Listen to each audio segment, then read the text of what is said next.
Halo Sobat Jadi Makin Baik, ketemu lagi nih. Oke, coba jujur deh. Pernah nggak sih niatnya mau healing gitu ya? Scroll-scroll media sosial sebentar, bukannya tenang, malah jadi tambah pusing. Pasti sering kan? Gini deh, lagi suntuk, pengennya cari hiburan ringan. Pas buka Instagram atau TikTok, yang muncul malah rentetan highlight reel hidup orang lain. Ada yang liburan ke tempat keren, ada yang dapat promosi, ada yang nongkrong seru sama teman-temannya. Tahu-tahu bukannya kita terhibur, malah jadi ngebandingin hidup sendiri. Relate banget kan? Nah, perasaan gelisah itu ternyata ada namanya loh, namanya FOMO, alias Fear of Missing Out.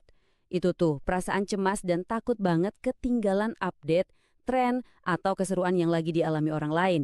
Dan jujur aja, inilah salah satu jebakan paling umum di era digital yang bikin kita gampang cemas. Oke, sekarang kita bakal bedah lebih dalam nih. Kenapa sih dunia digital yang kelihatannya seru dan penuh warna ini seringkali malah jadi sumber stres dan kegelisahan buat kita? Yuk kita lihat. Coba deh, lihat angka ini. 200 menit. Setiap hari. Itu artinya kita ngabisin lebih dari 3 jam cuma buat scroll di dunia maya. 3 jam itu bisa loh dipakai buat nonton film, olahraga, atau bahkan tidur siang. Ini nunjukin betapa besarnya porsi hidup kita yang kesedot sama layar, dibanjiri informasi yang kadang nggak ada filternya sama sekali. Dan masalahnya, ini bukan cuma soal waktu yang kebuang loh. Ketergantungan ini punya efek domino yang ngeri ke kesehatan mental kita. Mulai dari nomofobia, itu loh rasa panik pas HP ketinggalan, sampai kebiasaan ngebandingin diri yang bikin kita insecure. Parahnya lagi, cahaya biru dari layar itu bisa ngerusak kualitas tidur. Udah deh, resep lengkap buat cemas dan stres. Oke, kita udah lihat masalahnya dan emang kedengarannya serem. Eits, tapi tenang, karena selalu ada solusinya. Sekarang, kita bakal bahas cara membangun tameng mental dari semua racun digital ini. Jadi, apa itu mindfulness? Gampangnya gini, mindfulness itu adalah sebuah skill untuk hadir seutuhnya di sini dan saat ini. Ini bukan soal meditasi berjam-jam di puncak gunung ya, tapi ini soal kemampuan untuk tetap sadar di tengah badai notifikasi, baik itu di dunia nyata maupun di dunia maya. Mungkin ada yang mikir, ini paling cuma sugesti doang. Salah besar.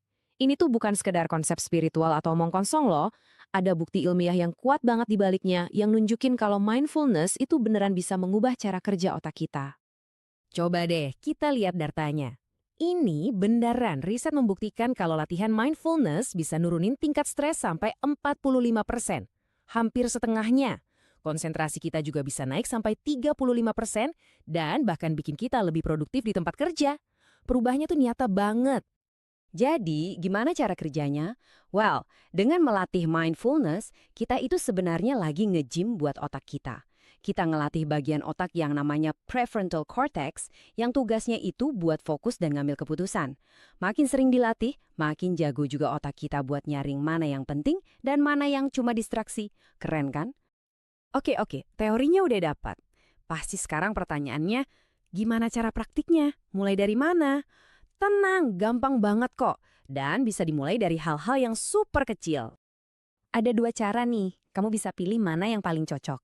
Ada praktek formal, yaitu kamu sengaja meluangkan waktu, mungkin 5-10 menit sehari buat meditasi. Tapi kalau jadwal lagi padat, ada juga praktek informal. Coba deh, pas kamu minum kopi pagi ini, rasain bener-bener aromanya, hangatnya di tangan, rasanya di lidah, tanpa sambil scroll HP. Nah, itu aja udah mindfulness. Nah, ini dia 4 langkah awal yang bisa langsung kamu terapkan malam ini juga. Mulai dari pasang batas waktu di aplikasi, unfollow akun-akun yang bikin insecure, sampai sesekali digital detox. Tapi kalau mau mulai dari yang paling simple tapi dampaknya paling gede, coba deh lakuin nomor 4. Jauhkan HP minimal 1 jam sebelum tidur. Dijamin, besok pagi kamu bakal ngerasain bedanya. 3 kunci ini bisa jadi contekan atau cheat sheet kamu biar tetap sadar pas lagi asyik scrolling. Sebelum buka aplikasi, berhenti sebentar, tanya ke diri sendiri, niat gue apa nih buka Instagram? Terus pas lihat postingan yang bikin iri, coba sadari, oh aku ngerasa iri sekarang, amati aja perasaan itu, nggak perlu langsung ke bawah arus. Pada akhirnya, semua ini tujuannya bukan untuk memusuhi teknologi, sama sekali bukan. Justru sebaliknya, kita mau belajar membangun hubungan yang lebih sehat dengan dunia digital. Ini bukan sekedar tips, tapi soal mengubah cara kita hidup berdampingan dengan teknologi. Intinya adalah kita bisa mengubah hubungan kita dengan teknologi. Dari yang tadinya kita ngerasa dikendalikan sama notifikasi dan algoritma, sekarang kita yang pegang kendali penuh. Teknologi bisa banget jadi teman kita buat introspeksi dan bertumbuh, bukan lagi jadi sumber kecemasan.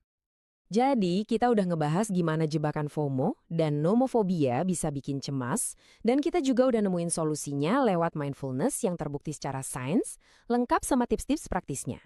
Ujung-ujungnya semua kembali ke pilihan kita.